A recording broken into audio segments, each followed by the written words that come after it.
Welcome to this evening's presentation of Phoenix College's financial position. Prior to reviewing PC's current funding and budget development processes, I thought I would include a brief review of the national, state, and district financial trends, as well as identifying three areas that are current dilemmas before presenting some suggestions on areas where college leadership might generate greater revenue for the college.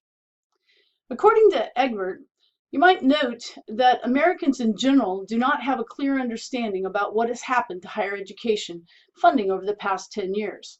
Janonovich in 2019 states that states have cut back funding by almost $7 billion. Government grants and loans have not increased proportionately as tuition has increased during that same time period. In fact, 34% of Americans feel government funding has stayed the same, and 27% feel it's increased, while only 44% feel government aid has fallen behind the price of tuition. The group that's comprised of Democrats with a bachelor's degree and who make at least $75,000 is the group of individuals who have an accurate understanding of the government's current funding decline over the past 10 years. 32%, not surprisingly, of Americans 65 and older think funding for higher education has actually increased. As you know, the less money an American makes, the more likely the individual thinks funding has stayed the same, or they don't know what has happened to government funding. Notwithstanding the lack of accurate information within the general population of Americans, politicians are striving to hold education institutions to greater outcomes, as the more educated our citizenry, the stronger our economy. The stronger our economy, the greater our influence on the world's economy. According to Marcus, in 2019, the U.S. has remained in 13th position for the proportion of 25 to 34-year-olds with a college degree. This places our workforce economy's influence behind other countries such as South Korea, Canada, Japan, Russia, Ireland, Lithuania, and Norway. Colleges are faced with the demand for greater accountability that they are producing graduates and that these graduates are prepared for today's workforce. One of the most popular means of trying to influence this has been for state leaders to move from standard budget allocation model to a performance-based or outcomes-based funding model. According to Haggard and Kilchin, in this model, the goal is to tie a portion of the state funding to student outcomes so as to incentivize colleges to improve their performance. While this does support the business model of greater competition to produce a better or more of a product, in this case, a greater number of college graduates, the model is inherently not equitable for those institutions who have the greater ability to increase their dollars because they have greater dollars to expend on their students. This flies in the face for those institutions who primarily serve as minority serving populations, or those institutions that have more first-generation students, i.e. community colleges. And therefore, they have a greater mountain to climb than those institutions that have greater ability to raise funds. According to Janonovich, funding for higher education across the U.S. fell by an average of 16%, but in Arizona, it fell by more than 30%. In fact, specifically for the Maricopa Community College District, the largest community college district in the United States, the states provided $0 to the community college in Maricopa since the 2013-14 school year. In order to have a better understanding of Phoenix College's budget, a review of the district's budget is beneficial. The district follows a fund model, according to Lombardi, a model that is often difficult to see the assets and the debts as a comprehensive picture. This budget is comprised of three large funds. The unrestricted fund primarily includes the general fund, property taxes, tuition fees, state aid, carryover, and fund transfers from other pots of money in the district.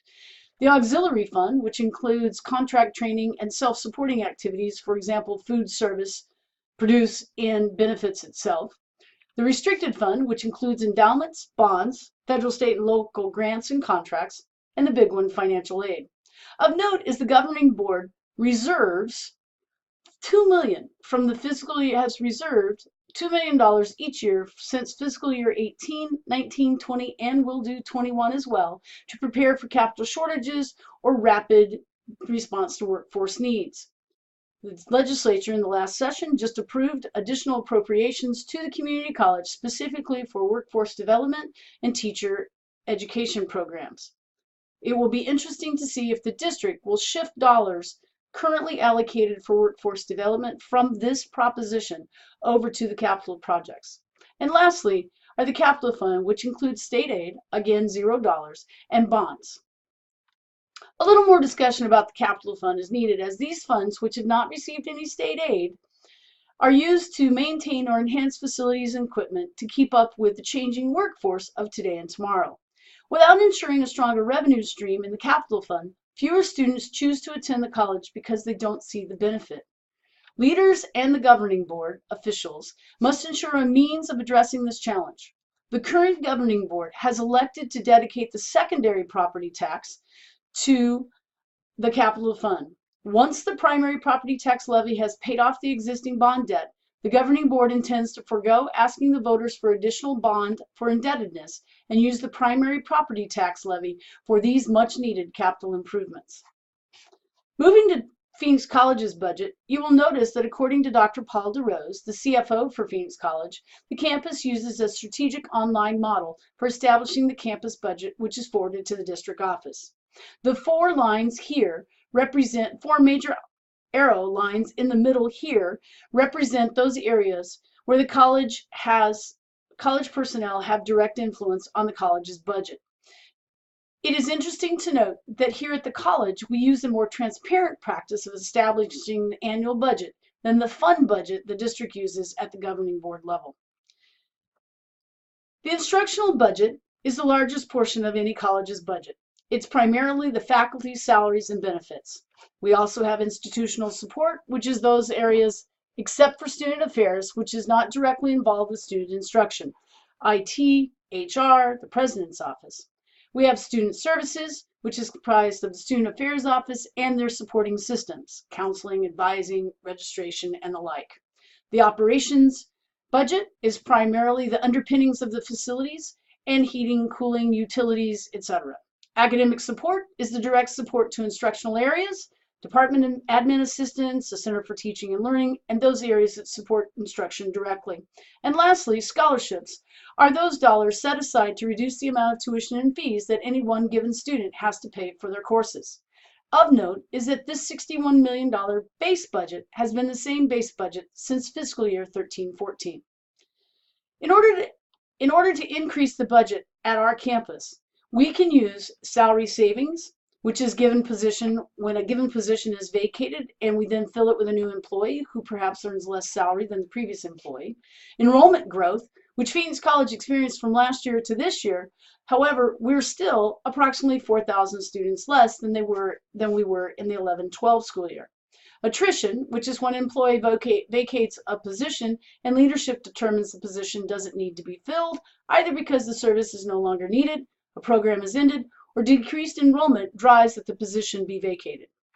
And additionally, budget allocation model is when based upon one-time funds or direct allocations from the governing board are made that the district allows from the permanent reserves that are passed along to the college for our disbursement.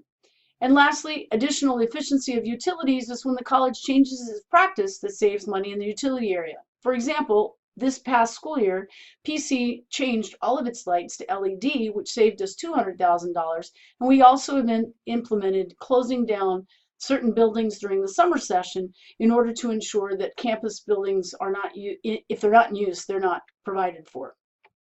In order to adjust the budget, we can use one-time funds, which are generated from vacancy savings, the salary differential I just discussed in the previous slide, changes in our business practices, and a carry forward that we may have and generate from one year to the next. These were the ways that we generated addressing the 8% decline or the $1 million we had to cut from last year's budget to make sure we had the strongest budget heading into this year. Current financial dilemmas. Feldman Arano presented three areas that are challenges for today's education, particularly at the community college. Cost disease. Universities pay the same price for electricity, laptops, and labor that other industries face and do so without the benefit of cost-reducing productivity gains. This cost disease is very common in most service industries and is prolific in labor-intensive personal services where time of the service provider is the actual service. Higher education is not immune to this disease as it is only a service provider. The personnel who deliver these services are highly educated and therefore garner a competitive wage. However, this wage tends to increase based upon length of employment, not necessarily on the quality of service. Granted, this is generalized for this financial presentation, but inherently it is true. Educational standard of care is cost driven by what families expect at the same time because there is an internal battle between the limited state funds for between four-year and two-year institutions. Almost half of the states across the country allow community colleges now to offer bachelor's degrees, and 30% of these have dormitories on their campuses. While this does tend to provide some benefit to our students, it is an additional cost savings to the community college in order for them to maintain being competitive in a time of limited funding. So what is a educational college leader to do in order to generate greater influence and focus on revenues? As higher education becomes more expensive, less regulated, and more critical to success in the labor market, it is more important than ever to understand the full implications of the investment imperative. Higher education policy has supported the investment imperative by shifting the benefit, burden, and risk of higher education from the public government funding to the private consumer, students and their family. College leadership should focus their efforts on those areas wherein they have the most opportunity to maintain or increase the quality of their institution's service, education, and support systems, while being aware of those revenue streams which are out of their district influence. Professionally, by concentrating on building relationships with philanthropists, increasing efforts in grants and contracts, as well as creating external foundations for the college, which do not garner as much governmental oversight, school administrators can ride the current political wave until such time as the trend returns to viewing the education of its citizenry as a direct link to improving the strength of the local, state, and American economy. Thank you.